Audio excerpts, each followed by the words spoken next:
What's up, guys? It's Adam, the Urban Spidey, and I'm bringing you a review of the SH Figuarts The Mandalorian.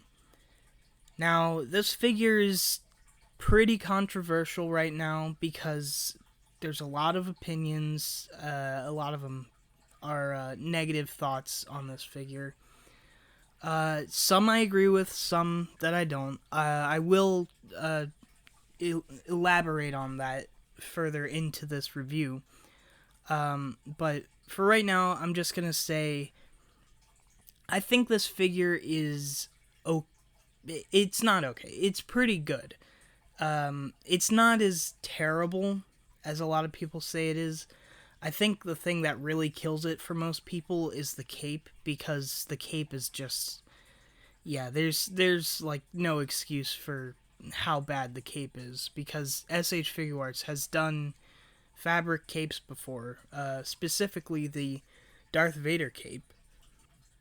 Anyways, let's get into accessories. So, out of the box, he comes with this belt that holds the rifle, two fists, and the holstered version of the holster.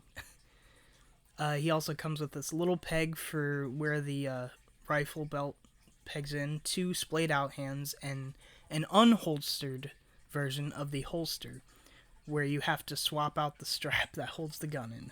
He also comes with a trigger finger, a pistol, and he doesn't come with a trigger finger for the left hand for whatever reason, for either gun.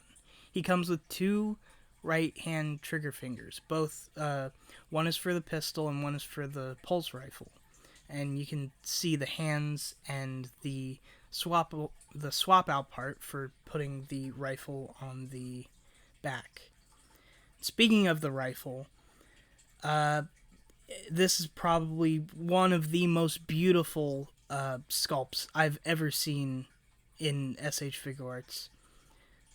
So basically, to attach it to the back, you need to swap out these the middle piece for the included middle piece with a sculpted leather strap on it, and that pegs into the back.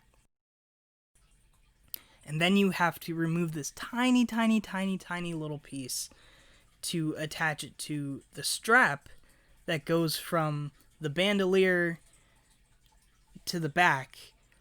And while this attachment is extremely accurate to the show, like, it's scary how accurate this is, and no other company has done it yet.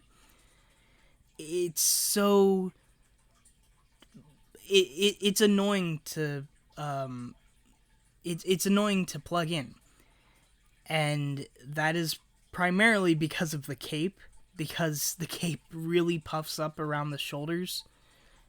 And also because the connection on the rifle is pretty loose.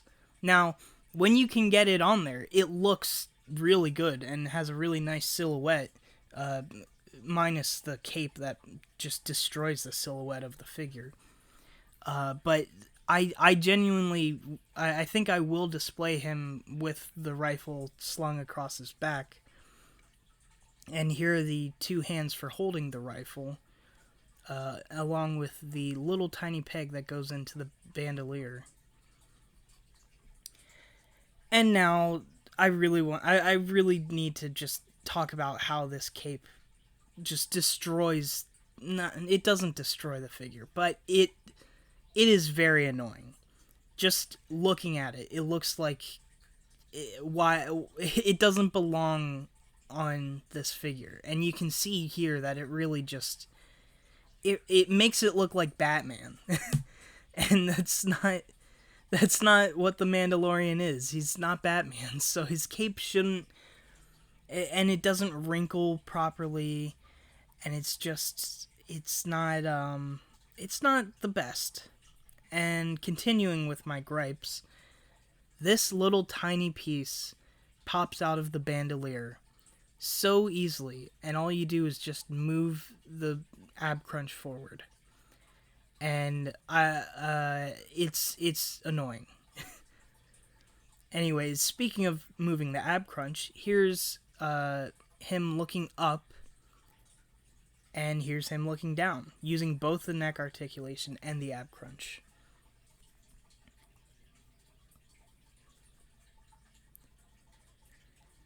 And I'm not really going to go over the rest of the articulation because it is pretty much the same as the SH Figuarts Boba Fett, which I personally really love that figure.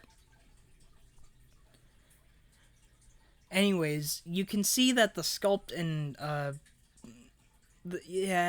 don't want to say the paint's great because it's really not, but the sculpt is really great, except for around the gauntlets where it gets kinda soft. But other than that, it's genuinely a really good sculpt, and it could really use some good weathering, which that leads into paint. Bandai's not good at weathering figures. They've never really, even I think the first Star Wars figure that really had weathering on it was Boba Fett. No, that's wrong. It was actually the Minbon Trooper. Anyways, this the weathering is just, it's bad, and I'm definitely gonna repaint it and have a video on that.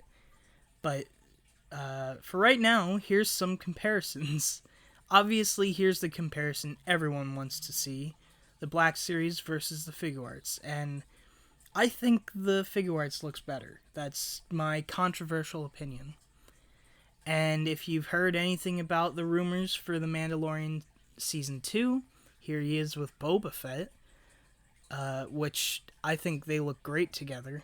They really look like they come from the same universe.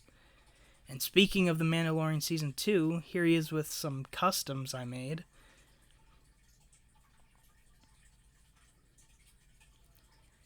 And here he is with an SH Figuarts Iron Man figure, just because practically everyone has an Iron Man at this point, an SH Figuarts Iron Man at this point.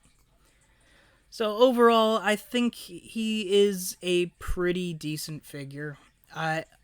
There's a lot of stuff that I don't like about it, but I think that the stuff I do like about it, like the articulation and the sculpt, really outweighs the minor gripes that me specifically I can modify this figure. So I think it's worth the price, but it's really hard to justify for anyone that's not already into SH Figuarts and knows how to customize. So that's pretty much my final thoughts. So thank you for watching, and make sure to like and subscribe.